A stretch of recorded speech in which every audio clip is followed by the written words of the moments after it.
On the surface, it was the kind of town people imagined when they thought of safety and simplicity in America. Tree-lined streets, friendly neighbors waving from porches, children riding bikes until the streetlights flickered on. It was the sort of place where the most shocking headline in the local paper might be about a bake sale or the high school football team's victory. People often said that nothing bad ever really happened here. That's why the crime struck like a bolt of lightning on a cloudless day. Late one autumn evening, long after the town had settled into its quiet rhythm, a 911 call shattered the silence. The operator's voice remained calm, but on the other end, there was panic, screams, and the heavy sound of a frightened child crying. Police cars tore through otherwise empty streets, red and blue lights reflecting against the windows of sleeping homes.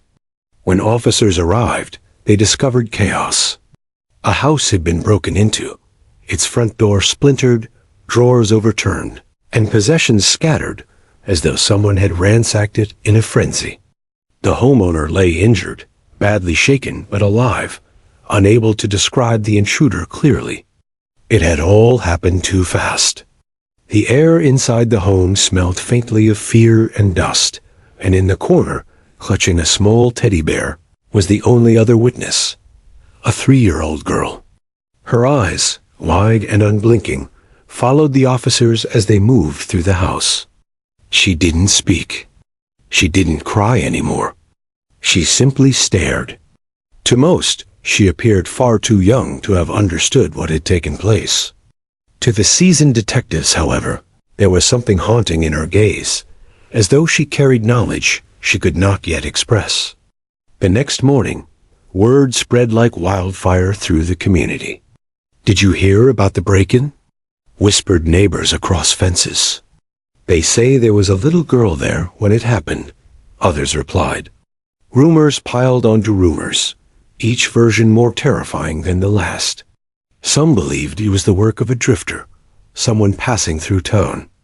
Others whispered about grudges, debts, or dark secrets buried beneath the town's polished surface. Whatever the truth, one fact remained: a child had seen it all. Detectives worked tirelessly in those first days.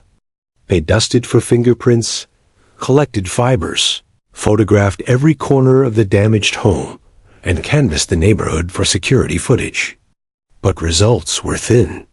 Footage was grainy, prints were smudged, and fibers proved inconclusive. The most unsettling part? The suspect hadn't been careless. Whoever had broken into that home seemed almost practiced. They left behind little that could tie them to the scene. It was as though they vanished into thin air. In the middle of all this, the girl became a silent puzzle. Officers tried asking her simple questions. "Did you see who was in your house?" Or "What did they look like?" But each time, she only clutched her teddy tighter and shook her head. When one detective crouched to meet her eye level, she whispered a sound no one understood, a broken syllable lost in fear. To some investigators, she was too young to help. Her memory would be fragile, her words unreliable, her testimony inadmissible in court. But to others, she was the only thread of truth they had left. One detective, in particular, believed she carried something vital. He had seen it before, the way children remembered more than adults assumed, the way they could notice details that grown-ups dismissed. But coaxing that truth from a 3-year-old would be no easy task. As days passed, the case began to stall. Reporters sniffed out the story and broadcasted it on local television. Terrifying home invasion leads. Family shaken, young child may hold key to mystery. Viewers leaned closer to their screens at the mention of the girl, her innocence making the crime feel even more grotesque. Meanwhile, the family lived in fear. The injured parent recovered physically, but struggled emotionally, unable to sleep without lights on, unable to erase the image of their daughter frozen in terror that night. The little girl grew quieter. She wouldn't let her teddy out of her grasp. Sometimes she woke up screaming, though she couldn't explain why. Still, something about her silence was different. She wasn't simply a frightened child hiding from shadows. She seemed to be holding on to something, a memory, an image, maybe even a sound. She had seen the intruder. She knew more than she let on. The question was whether anyone could reach that truth before it slipped away. The suspect list began to narrow. Detectives noticed inconsistencies in the alibi of a local man, someone already known to authorities for petty crimes and violent temper. His behavior during questioning was odd, nervous, defensive, quick to change stories. He wasn't arrested, but his name stayed circled in the case files. Still, no physical evidence tied him to the break-in. Without it, the district attorney's office hesitated. A weak case in court could mean freedom for someone truly dangerous. At the same time, investigators considered bringing in specialized resources. Among them was a trained police dog, known for detecting scents and tracking suspects. Perhaps the K9 could pick up something the humans had missed. The decision was made quietly, away from reporters and town gossip. One evening, as the sun dipped below the horizon and the streets filled with the soft hum of porch lights, the handler brought the dog to the crime scene. The girl, watching from her bedroom window, froze. Her eyes followed the dog's every movement. For a brief second, she whispered to her teddy bear, lips forming words too soft to catch. It was the first time she had spoken more than a sound since the night of the invasion. No one knew it then, but the bond between that child's memory and the police dog would one day collide in the most unexpected way, inside a courtroom, before a judge, jury, and suspect. For now, though, the case lingered in uncertainty. The town's peace was broken, replaced with locked doors and suspicious glances at strangers. The police pushed forward, the family tried to heal, and the little girl, the tiniest witness, carried a truth that had not yet found its voice. And though no one could have predicted it, her silence would soon give way to two words powerful enough to shake the foundation of justice itself. Detectives often said that the first 48 hours of a case were the most critical. After that, evidence grew colder, memories faded, and suspects slipped into shadows. In this case, those hours came and went with little progress, leaving investigators restless and frustrated. The invasion had shocked the town, but weeks later, all that remained was an eerie sense of incompleteness. The home was repaired, the broken door replaced, yet the unease lingered like a stain no carpenter could fix. The police worked with diligence at first. They knocked on neighbors' doors, canvassing street after street, asking about noises or suspicious vehicles. Some reported seeing a shadowy figure moving quickly down the block, but descriptions were vague. A few thought they remembered the sound of barking dogs. Others mentioned heavy footsteps on the pavement, but none of it built a clear picture.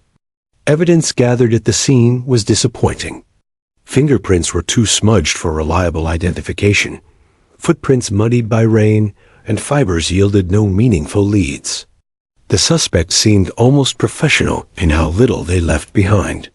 Whoever it was, they hadn't acted out of impulse. This was calculated, and that terrified the community. At the center of it all was the 3-year-old girl, whose silent witness remained an unsolved riddle. Detectives tried to approach her gently. They brought coloring books and crayons, hoping she might draw something that could hint at what she saw. Sometimes she drew circles. Other times she pressed hard against the paper with a single black crayon, creating thick scribbles. Each picture carried intensity, but no clear meaning. When asked, she only shook her head or turned away.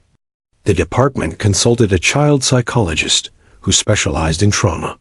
He reminded the officers of a difficult truth.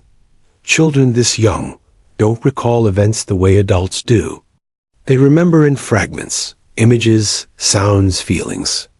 The trick is helping her connect those fragments without frightening her further. One detective, a veteran of 20 years, leaned back in his chair during that meeting and sighed. "Fragments don't win trials," he muttered. And he was right. The law required clarity, not fragments.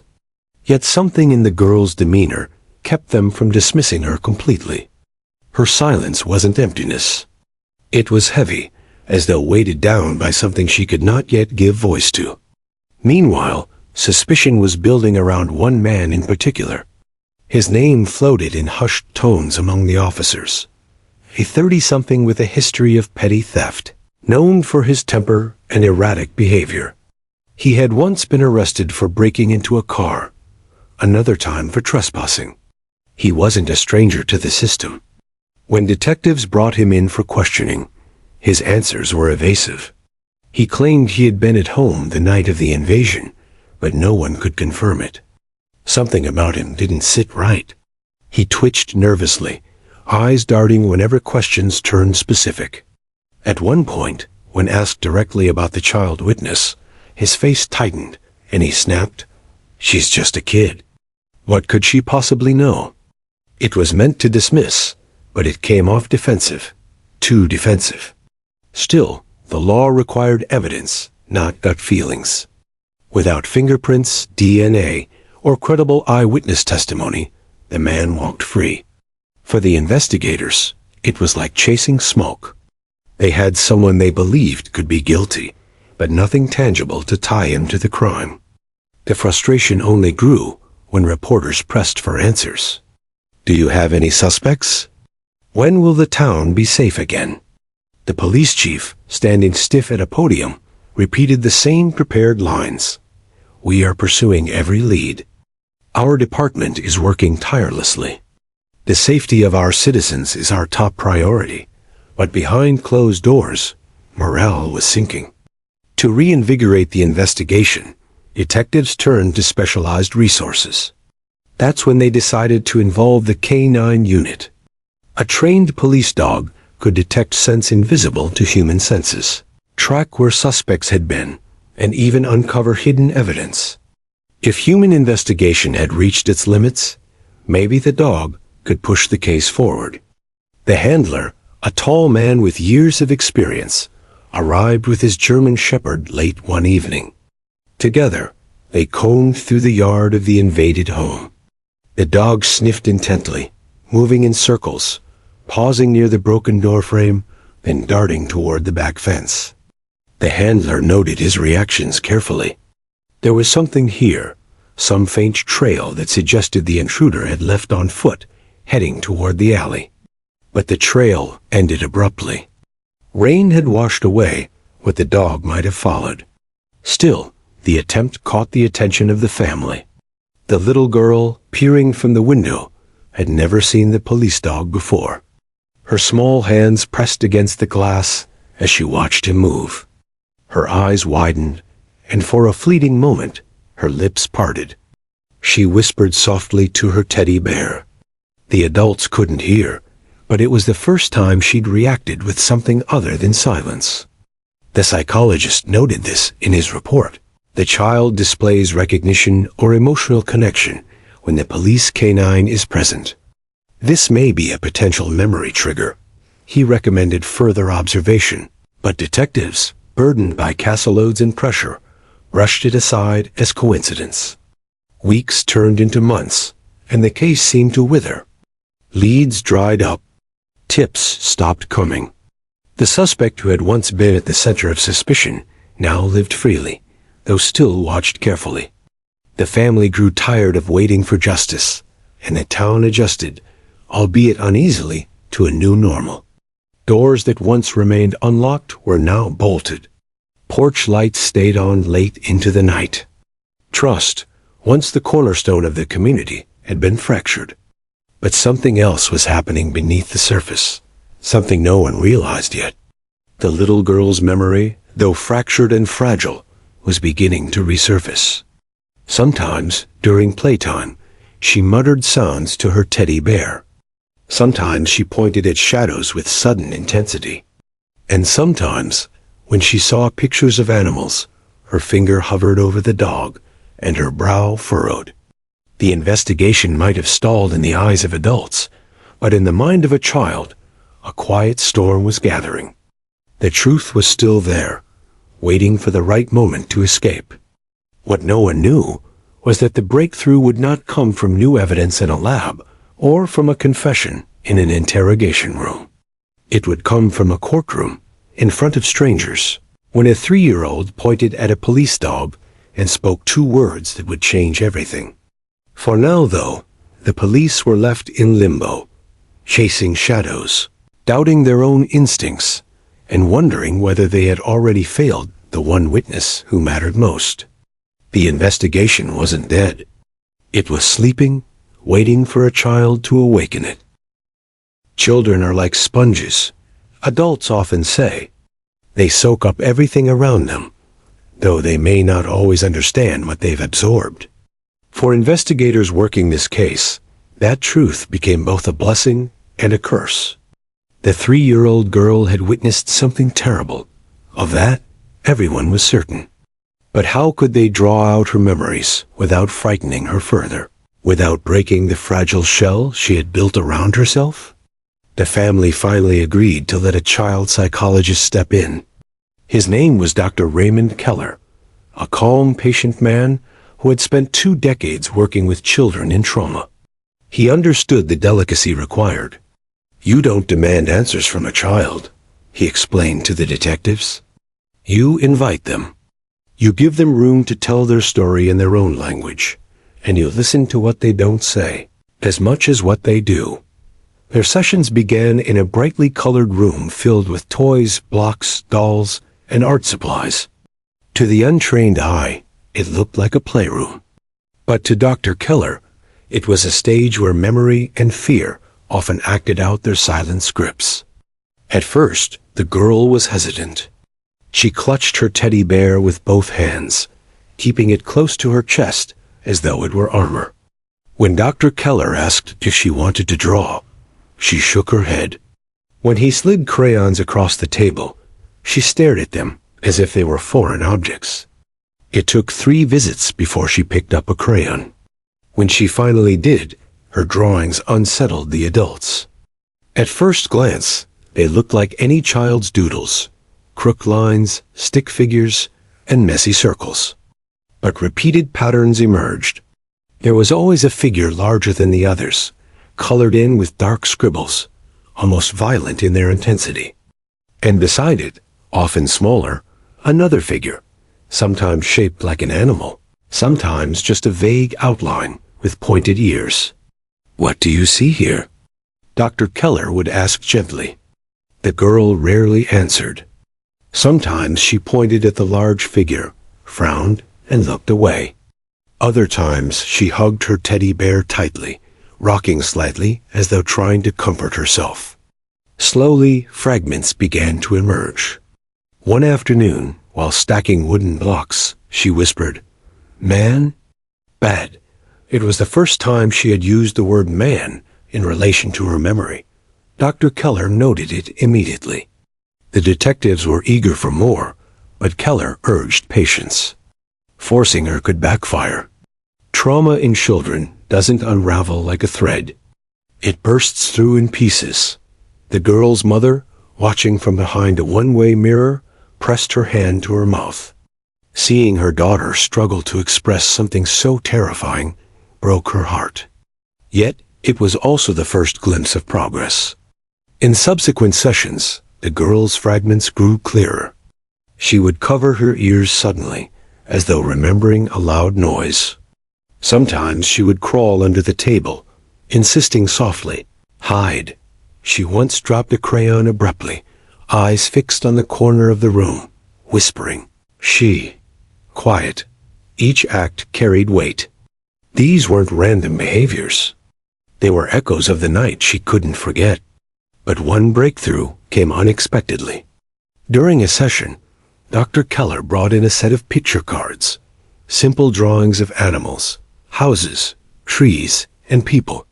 The girl pointed to the dog card almost immediately, her eyes locking on it with intensity. She tapped it once, then twice, then hugged her teddy bear tightly. "What about the dog?" Keller asked softly. She didn't answer. Instead, she slid the card toward him, then looked down at the table. Her small hands fidgeted with the edges of her teddy's worn ear. Keller leaned back, thoughtful. The police dog from earlier flashed in his mind. Could it be connected? He wrote in his notes, "The child demonstrates recognition or emotional association with dogs." Possible memory trigger related to the crime. When detectives read the report, one of them scoffed. "We can't bring a 3-year-old's drawings into court." The defense would tear it apart. But another detective, the same veteran who had believed in her from the start, wasn't so dismissive. "Don't underestimate kids," he warned. "They see more than we think. She's telling us something. We're just not smart enough to hear it yet." As weeks passed, her memories continued surfacing in fragments. She once told her mother, "Dog cry," in a small, trembling voice. It startled the woman. "Dog cry? What do you mean, sweetie?" But the child said no more, retreating into silence. That night, her mother couldn't sleep. She replayed those words again and again in her mind. Dog cry. Was it possible the suspect had harmed an animal during the break-in? The thought made her stomach churn. Meanwhile, the suspect remained free. Though detectives kept a close eye, he carried himself with smug confidence. Neighbors whispered uneasily about him. They noticed his temper, the way he kicked at stray dogs in the street, how he muttered under his breath when people stared too long. It was enough to unsettle, but not enough to convict. Back in the therapy room, the girl's breakthroughs continued. She began reenacting small scenarios with dolls. She would place one doll, larger and scribbled on with black crayon, opposite another doll she always treated gently. Then she would knock over blocks, scatter toys, and finally grab the teddy bear, clutching it tight as though replaying the chaos of that night. Dr. Keller watched with growing certainty. "She remembers," he told the detectives. "She may not have the words, but her body and actions are telling us what happened." The problem was translating those actions into something the law would recognize. A courtroom demanded precision. A child's fragmented play wasn't enough.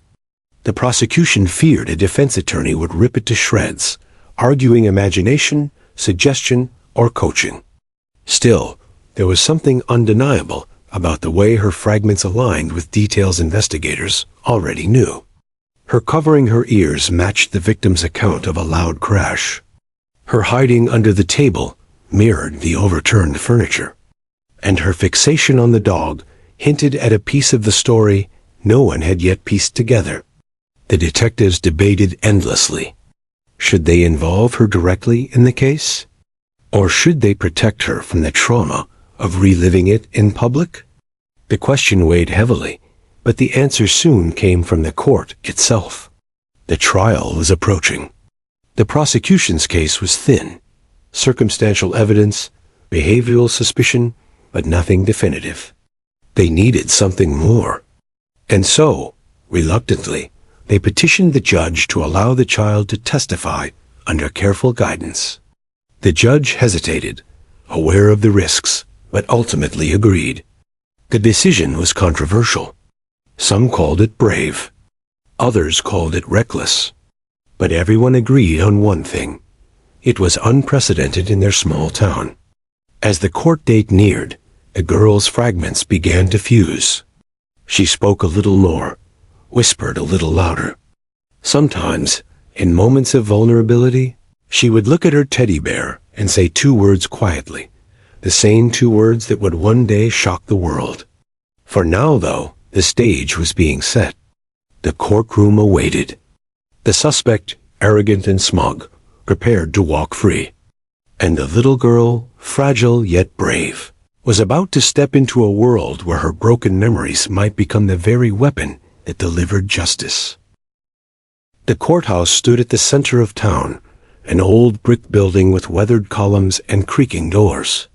Normally, it handled minor disputes, property lines, traffic violations, the occasional burglary. But on this particular morning, it was transformed into a stage of high drama. Every pew was filled, from curious townsfolk to local reporters scribbling notes for the evening news. For a community that rarely saw headlines beyond county fairs or school board meetings, this trial was the story of the decade. At the front of the room, the suspect sat stiffly, his suit ill-fitting, his jaw set in defiance. He looked around with thinly veiled contempt, as though daring anyone to challenge him. To some, he was a neighbor. To others, he was a menace long suspected of wrongdoing, but never caught. Today, he was the accused, a man who might finally face the consequences of a night that had haunted the town for months. The prosecution's table was stacked with files and evidence bags, but even they knew the case was fragile. Without physical evidence linking the suspect directly to the scene, their argument leaned heavily on circumstantial details. His inconsistent alibis, his history of petty crimes, his reputation for cruelty. It wasn't much, but it was something. Across the aisle, the defense attorney exuded confidence. He was slick, articulate, and unshakable. To him, this trial was already won. "They have nothing," he whispered to his client. "Let them embarrass themselves with scraps. We'll shred it." He was especially amused by the rumor that a 3-year-old child might be brought in to testify. To him, it was a laughable desperation move. A toddler? That's their star witness? He smirked. "This will be easier than I thought." When the judge entered, everyone rose. His gavel struck once, sharp and commanding, echoing off the walls. The trial began. The prosecution laid out their case first.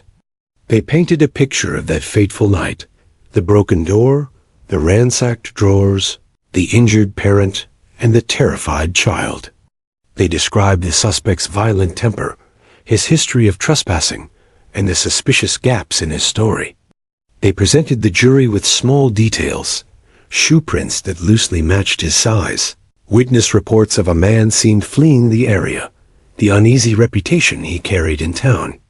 But the defense countered quickly. They objected to speculation, questioned the reliability of frightened neighbors, and reminded the jury repeatedly, suspicion is not proof. With each objection sustained, a prosecution's case felt shakier.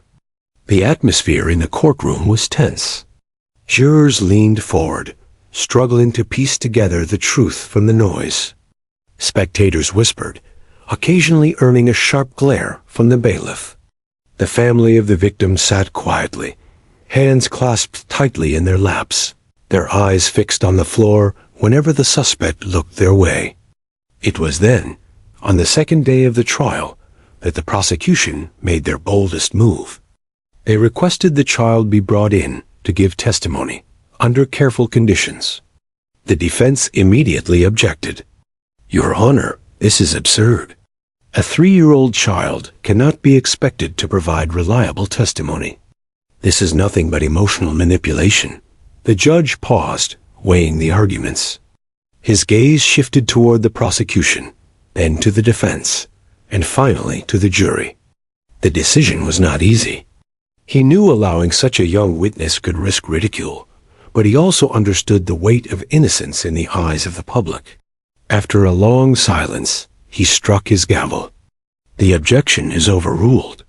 The child will be permitted to testify under close supervision." And with simplified questioning, gasps rippled through the courtroom. The defense attorney muttered something under his breath, shaking his head. The suspect scowled, his jaw clenching tighter. Later that afternoon, the doors at the back of the courtroom opened, and the little girl entered. She was tiny against the vastness of the room, her small hand gripping her mother's. In her other arm, she clutched the worn teddy bear that had been her constant companion since that terrible night. The hush that fell over the room was palpable. Reporters stopped scribbling. Jurors softened in their seats. Even the judge leaned slightly forward, his stern expression softening just a fraction. The girl was led to the witness stand, where a booster seat had been placed so she could reach the microphone. She looked around wide-eyed, her gaze flitting nervously between strangers, her teddy bear pressed firmly against her chest. The judge spoke kindly, bending rules for her sake. "Sweetheart, do you know why you're here today?" She nodded slightly, though she didn't speak. "Do you promise to tell the truth?" The judge continued gently. Her mother leaned close, whispering encouragement. The girl nodded again, her lips pressing into a thin line. The defense attorney rolled his eyes, convinced this was a waste of time. But the prosecution leaned forward, carefully choosing their words. "Can you tell us," the prosecutor asked softly, "if you remember the night when someone came into your home?" The girl's small shoulders tensed. She hugged her teddy bear tighter and whispered something barely audible. The prosecutor asked her to repeat it. "Man. Bad," she said, her voice trembling. Murmurs spread across the room. The defense attorney jumped to his feet. "Objection. This is meaningless. The child is being coached." "Overruled," the judge said firmly. "Proceed," the prosecutor continued slowly, cautious not to overwhelm her. "Do you remember what the man did?" The girl's eyes darted around the room, then settled briefly on the suspect. Her lips trembled. She said nothing. Instead, she lowered her head, as if the words themselves were too heavy. The defense attorney smirked, certain the moment had collapsed. "No further questions," he said smugly. But the judge wasn't ready to dismiss her yet. "Is there anything else you want to tell us, little one?" he asked, his voice soft, almost grandfatherly. The girl hesitated, her fingers brushing the worn fur of her teddy bear. Then something shifted. Her gaze moved past the people, past the lawyers, past the suspect himself, to the corner of the room where a uniformed officer stood quietly, with a large German shepherd by his side. It was the K-9 unit, brought in that day as part of a procedural demonstration. The dog sat obediently, still and silent, his dark eyes scanning the room. To the adults, he was background noise, a formality of courtroom procedure. But to the child, he was something else entirely. Her eyes widened. Her breathing quickened. She raised her small finger and pointed directly at the dog. The courtroom went silent. Her voice, fragile yet piercing, carried across the room as she whispered two words that no one expected. "Bad man." The silence that followed was deafening. The silence in the courtroom was like a held breath, the kind that presses against your ears until you hear nothing but the pounding of your own heart. Every pair of eyes locked onto the little girl's trembling finger, still pointing toward the police dog. Her words, though small, echoed in the minds of everyone present. "Bad man?" For a moment, no one knew what to do. The judge froze mid-motion. The jury exchanged confused glances, and the bailiff blinked as though uncertain he had heard correctly. Even the German shepherd, the stoic K-9 who had spent years in disciplined service, tilted his head slightly, ears flicking forward as if sensing he had become the center of something unexpected. The prosecutor's jaw clenched. This was not the direction he had anticipated the testimony to take. He had hoped for a vague description, a gesture toward the suspect, something that could connect the accused to the crime. But the girl hadn't pointed at the man in the suit. She had pointed at the dog. The defense attorney was the first to break the silence. He sprang to his feet, his voice tripping with mockery. "Your Honor, this is ridiculous. She just pointed at a dog." "A dog, for heaven's sake?" This testimony is meaningless, childish fantasy. Are we truly going to let a toddler dictate the course of a criminal trial with baby talk? His words ignited whispers throughout the gallery. Some nodded in agreement, dismissing the moment as nothing more than the confusing ramblings of a child. But others leaned forward, curiosity sparking in their eyes. Why had she said those words? Why point at the dog? The judge raised his gavel. Order! Order in the court! The heavy wood struck with a crack, silencing the crowd. He turned to the little girl, his tone soft but deliberate. Sweetheart, can you tell us why you said that? Why did you point at the dog? The girl's bottom lip quivered. She hugged her teddy bear tighter, burying her face against its worn fabric. For a moment, it seemed she wouldn't answer at all. But then, muffled, came her reply. Dog. Saw. The words were barely audible, but they struck like thunder. Gasps filled the room. The prosecutor stepped forward, carefully, not wanting to spook the child. Do you mean the dog saw what happened that night? The girl nodded, her big eyes shining with both fear and determination. The defense attorney scoffed loudly. This is absurd. Dogs don't testify. What is this, a circus? But the seed had been planted. The jury leaned closer, captivated. Even the judge's expression shifted, intrigued despite himself. He motioned for the prosecutor to continue. Sweetheart, the prosecutor said gently, did the dog see the bad man? The girl's small voice cut through the thick silence. Yes. The room erupted again, voices overlapping, disbelief, outrage, fascination. The judge hammered his gavel, shouting for order. Meanwhile, the suspect shifted in his chair, his face pale, his composure cracking for the first time since the trial began.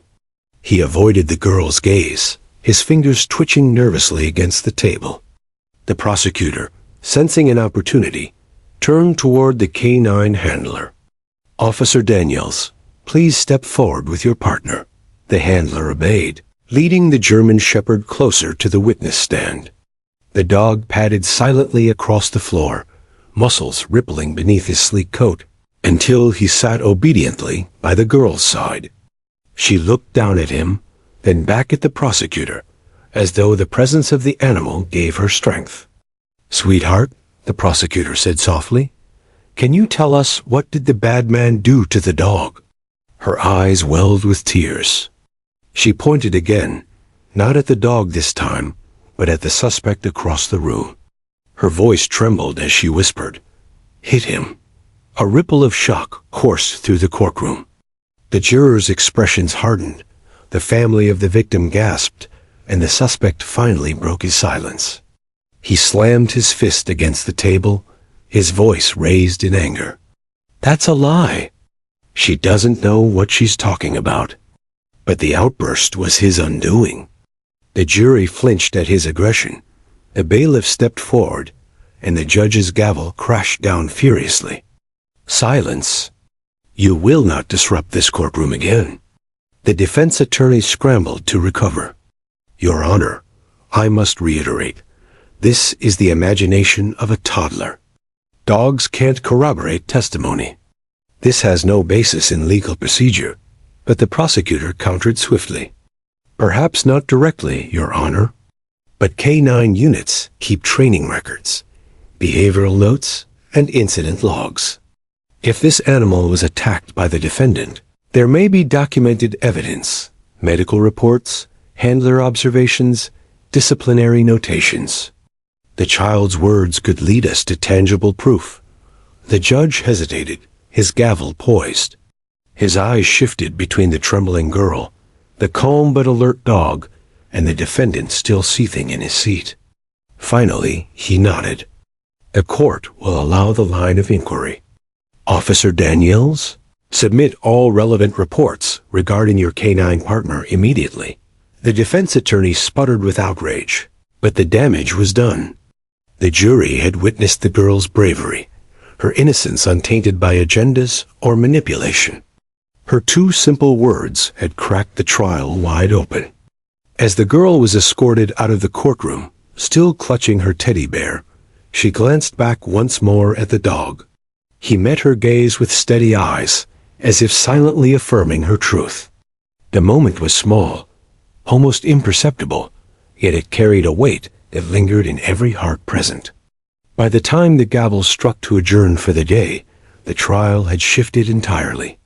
What had begun as a fragile case built on circumstantial evidence now carried a spark, a lead born from the pure honesty of a child. Reporters rushed to the courthouse steps, eager to capture the moment in headlines. Spectators left buzzing with theories, their whispers carrying through the town like wildfire. And in the jury room, men and women who had once been skeptical now found themselves leaning toward belief. Inside his holding cell later that evening, the suspect paced like a caged animal. His lawyer tried to reassure him, but the crack in his armor was visible. "It's just a kid's story," the attorney insisted. "They can't prove anything from that." But the suspect knew better. He remembered that night. He remembered the dog. And he remembered exactly what he had done. For the first time since his arrest, fear gnawed at him. And for the little girl, the unexpected witness who had stood against fear itself, her two words had set justice in motion. The courtroom was still buzzing when the session resumed the following morning. Reporters had splashed headlines across every paper and news site in the county. Toddler stuns court with two words. 3-year-old witness points at police dog. Trial takes unbelievable turn. Outside the courthouse, television cameras lined the steps, capturing every new development. Curious onlookers pressed against the barriers, eager to glimpse the child who had shifted the course of justice with nothing more than a trembling finger and a whisper. Inside, the tension was thicker than ever, the air heavy with expectation. The suspect entered the courtroom with his shoulders hunched and jaw tight, his earlier arrogance dulled into a simmering unease. His attorney whispered reassurances, but his eyes betrayed him. He avoided the gaze of the jury, avoided the sight of the police dog, who once again sat at the side of Officer Daniels, calm and steady, as though aware that the world had shifted overnight. The prosecution wasted no time. They had spent the night digging through records, scouring the K-9's files, and consulting with Officer Daniels. What they found was small, almost mundane, but devastating when paired with the child's words. The prosecutor stood tall, a new energy in his stride. "Your Honor," he began, his voice carrying an edge of triumph, "we have obtained the incident logs for K9 Rex, the police dog present in this courtroom. These records document his service, training, and health. And notably, they include a veterinary report from the night in question." The defense immediately objected, but the judge waved him down. "Proceed," he ordered. The prosecutor lifted a file, flipping it open for the jury. According to this report, K9 Rex was treated for bruising along his ribs and a limp in his hind leg on the night of the burglary. Officer Daniels confirmed injuries were not sustained during training exercises or routine work. At the time, the cause was uncertain. But now, thanks to the testimony of a 3-year-old child, we understand what truly happened. He turned toward the jury, his words sharp and deliberate. The defendant assaulted this dog. He struck him during the crime. That is why the child pointed at Rex. That is why she called him Bad Man. She saw him hurt the dog, and Rex himself carried the proof on his body. The courtroom erupted. Jurors exchanged alarmed glances, their skepticism crumbling. Spectators gasped. Even the judge leaned back, his expression grave. The defense attorney rose furiously. "This is outrageous. You're trying to use veterinary reports as if they were eyewitness testimony. This is still circumstantial. A bruise doesn't prove who caused it." But the prosecutor was ready. Perhaps not alone. But combined with the child's words, the timeline, and the defendant's known history of violence, it paints a clear picture. A picture of a man reckless enough to harm not only his victims, but also an innocent animal who stood in his way. All eyes turned to the suspect. His face flushed red, his fists clenched tight. He muttered something under his breath, but the jury saw what mattered. His composure had shattered. Officer Daniels was called to the stand next. He testified calmly, describing Rex's behavior that night. He returned from the chase limping. When I examined him, he winced when I touched his ribs. The vet confirmed he'd been struck. At the time, we couldn't identify the source of the injury. But now, with the girl's testimony, it makes sense. Rex had cornered the intruder. The intruder struck him. The defense scrambled, attempting to dismantle the testimony. "Officer, isn't it true dogs injure themselves all the time? Jumping fences, chasing suspects, running through uneven terrain?" Daniels didn't flinch. "True, but Rex is a disciplined, highly trained canine. These weren't random scratches. These were targeted blows. Someone hit him."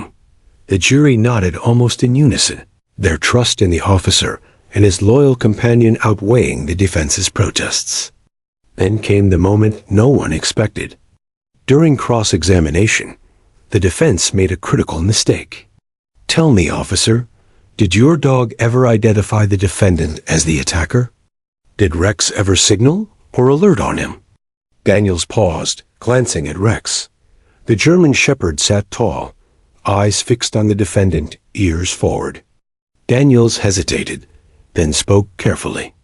"Rex is trained to alert when he recognizes a suspect connected to an incident. He did not have the chance to do so formally that night, but—" The courtroom leaned forward. When Rex was brought near the defendant after his arrest, he growled. He does not growl without reason. The words hung heavy in the air. Jurors exchanged looks. The suspect shifted uncomfortably in his seat, his face pale now, the blood drained from his features. The defense tried to laugh it off. Growling? Dogs growl all the time. That's not evidence. That's instinct. But the damage was done. Instinct or not, the image of a loyal police dog growling at the man accused of breaking into a home and terrifying a child was powerful. It was something the jury would not forget. The prosecution closed the day with one final blow. They replayed the child's testimony, her small, frightened voice whispering, "Bad man," and juxtaposed it with the veterinary report. Together, innocence and fact formed a story that was hard to deny.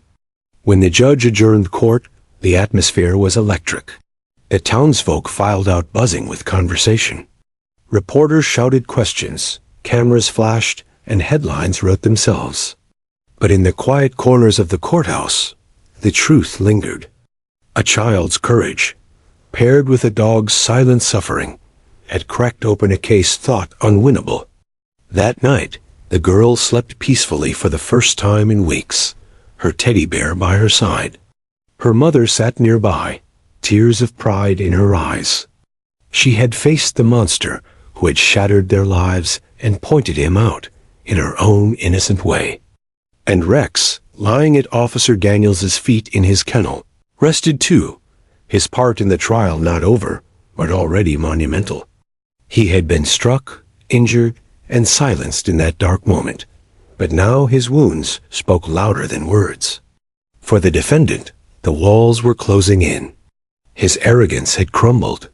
His lawyer urged him to stay calm, but paranoia gnawed at him. Everywhere he turned, he saw eyes judging him, saw the dog's unyielding stare, heard the girl's trembling whisper echoing in his mind. "Bad man." The words would haunt him through the night, just as they haunted the jury, a truth too simple, too pure, to ignore. The trial was far from over, but the tide had turned. What had once seemed like a weak case now felt inevitable. And it had all begun with 2 words from a child who refused to be silent. The courthouse had never felt heavier than it did on the morning of the 7th day. The air inside seemed thick, the hush of anticipation settling over the wooden pews like a blanket. Spectators squeezed into every available seat. Reporters jostled for prime positions, and even the jurors carried a weight in their expressions, as though they knew they were walking towards something inevitable. The suspect shuffled into the courtroom under the watch of the bailiffs. He looked different now. The arrogance he had once displayed had withered into paranoia. His suit was wrinkled, his eyes bloodshot, and his hands fidgeted endlessly in his lap. He looked less like a man fighting for his innocence, and more like someone fighting the grip of his own unraveling conscience. The prosecution, however, stood taller than ever. Their evidence file, once thin and uncertain, now felt like a hammer ready to strike. The girl's testimony and the veterinary report had turned the tide, but today, they promised, would bring the revelation that tied everything together. The judge entered, the gavel cracked, and the room snapped into silence. The prosecutor's first witness of the day was unexpected. A crime scene technician who had originally collected evidence from the night of the break-in. At the time, his findings were inconclusive. But with the new perspective provided by the girl's testimony, he had revisited the evidence and found something overlooked. He placed a small bag on the evidence table. Inside was a fragment of leather, scuffed and worn. "We collected this outside the victim's house," he explained. "Initially, we dismissed it as debris from the damaged door. But upon re-examination, it appears to be from a boot, specifically a steel-toed work boot." The prosecutor paced slowly. "And did you compare this fragment with any footwear belonging to the defendant?" "Yes," the technician replied, his voice steady. "The fragment matches the tear in the sole of the defendant's boot, seized during his arrest. It fits perfectly, like a missing puzzle piece." The jury collectively leaned forward. Murmurs rippled across the gallery. The defense attorney objected, but the judge allowed the evidence. The prosecutor smiled faintly. "So now, not only do we have the child's words and the dog's injury, we have physical evidence placing the defendant at the scene." The defendant's face drained of color. He whispered angrily to his lawyer, his voice low but frantic. The mask of confidence he had once worn had slipped entirely. But the prosecution wasn't finished. They called Officer Daniels back to the stand. His posture was calm, but his words carried weight. "Rex has been part of my unit for 4 years," he said, resting a hand on the dog's collar. "He's been trained to detect, pursue, and hold suspects. On the night in question, Rex returned limping, injured, and shaken. I treated his wounds, and we logged them as unexplained. But when he was later brought into proximity with the defendant, he growled, the only time I've ever seen him react to a civilian that way." The prosecutor let the words hang before asking, "Officer, in your professional opinion, why would Rex growl at this man?" Daniels didn't hesitate. Because he remembered him. Dogs never forget an enemy who has hurt them. The jury's reaction was immediate. The image of the loyal police dog, silently testifying in his own way, landed harder than any file or chart. The defense tried to push back. "Your Honor, we are now relying on a dog's memory?" What's next? Reading his mind. But the judge, stern and weary of the defense's sarcasm, overruled again. The jury will decide the weight of this testimony. And then came the moment everyone would remember. The prosecution requested to bring the little girl back in, not for direct testimony, but for a demonstration. The judge allowed it, cautiously. The gallery stirred as the doors opened, and the child entered once again, holding her teddy bear tightly. This time, she didn't appear frightened. She looked determined, as though she somehow understood the power of her words. Her mother guided her gently toward the stand. Rex, seated at Daniels's side, perked up at her arrival, his tail thumping softly against the floor. The prosecutor knelt to her level. "Sweetheart, do you remember what you told us yesterday? About the dog?" She nodded solemnly. "Can you show us again who the bad man was?" The girl turned slowly, her eyes moving past the jury, past the judge, and landing squarely on the defendant. She raised her small finger and pointed straight at him. "Bad man." The silence was absolute. Even the defense attorney froze, his planned objection dying in his throat. The suspect lost control. He shot to his feet, slamming his hands against the table. "She's lying," he shouted, his voice cracking. "She doesn't know what she's saying." But his rage betrayed him. The jury flinched, their expressions hardening. The bailiffs rushed forward, restraining him as he continued to yell, spittle flying from his lips. "You've got no proof, no proof. She's just a stupid kid." The judge's gavel cracked again and again, his voice booming. "Sit down or be removed from this courtroom." The suspect struggled, but eventually slumped back into his chair, his chest heaving, sweat beading on his forehead. The mask was gone. The jury had seen what lay beneath it. Not a man unjustly accused, but a man cornered by truth. The prosecutor didn't need to add much after that. He turned to the jury, his voice calm and steady. "Ladies and gentlemen, innocence does not fear the truth. Innocence does not lash out when confronted by a child's honesty. But guilt? Guilt cannot hide forever. It lashes out. It reveals itself. And today, you saw it for yourselves.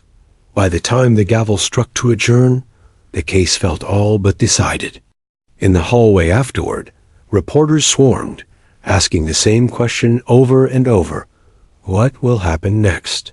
But inside the courtroom, where the little girl had pointed, and the police dog had sat silent and watchful, everyone already knew the answer.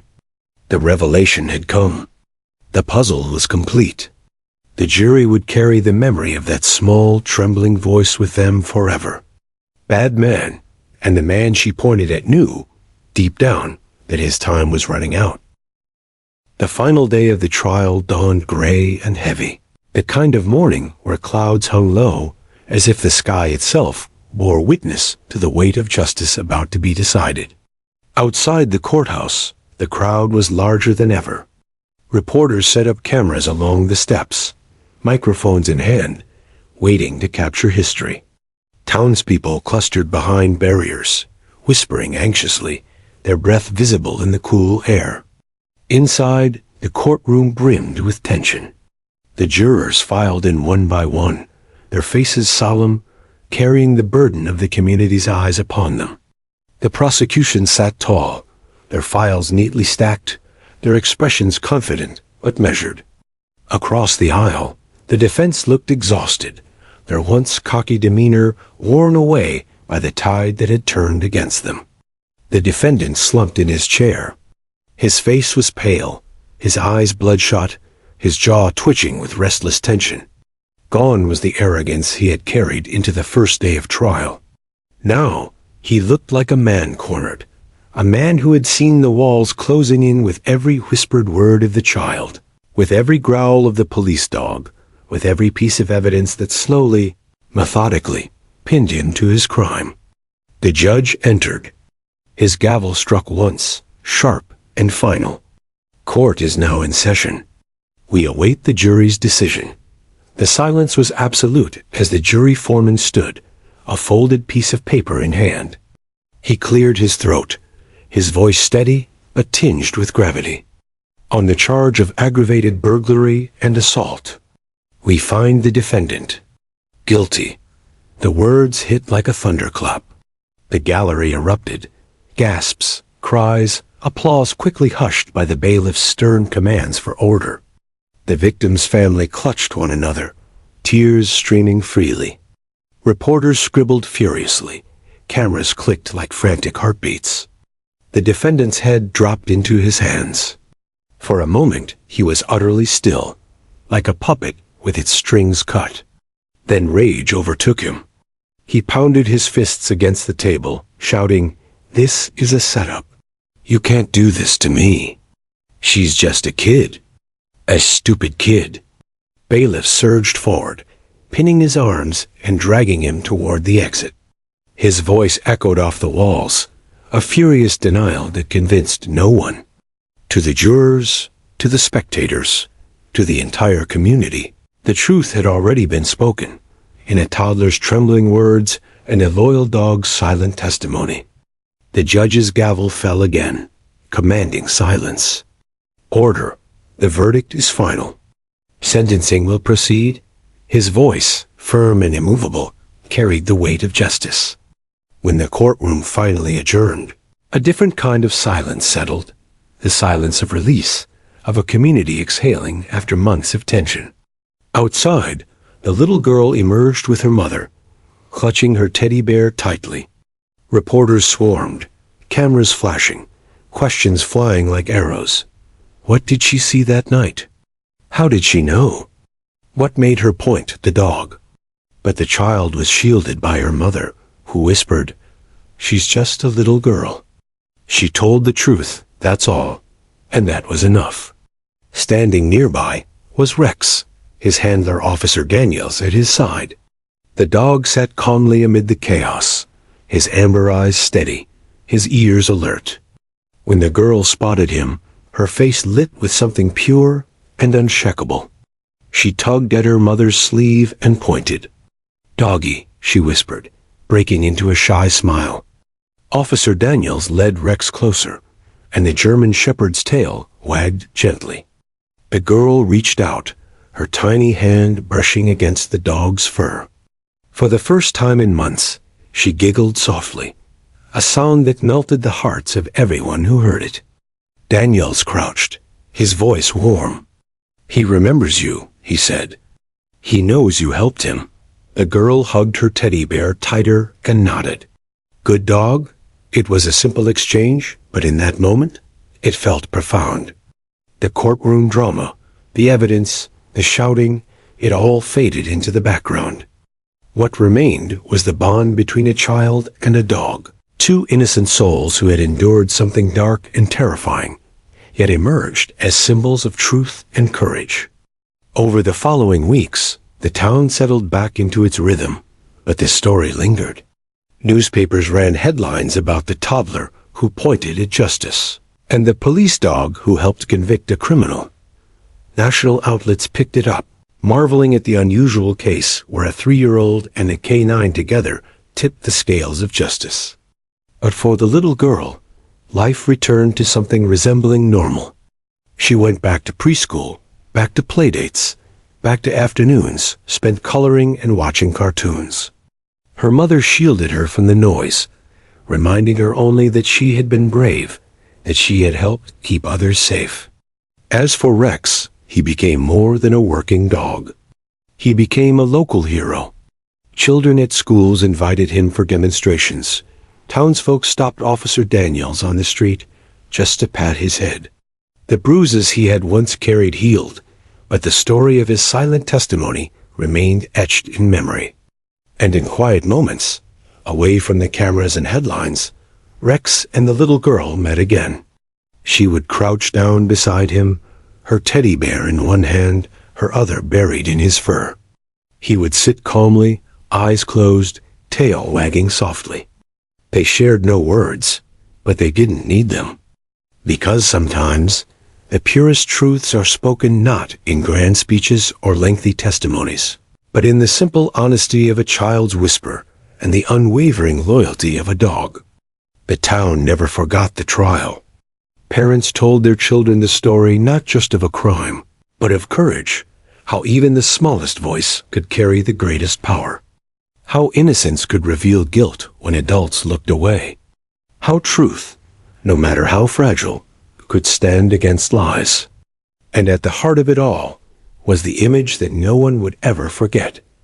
A 3-year-old girl pointing with her tiny finger, her voice trembling but certain, declaring 2 words that echoed louder than any gavel strike. "Bad man."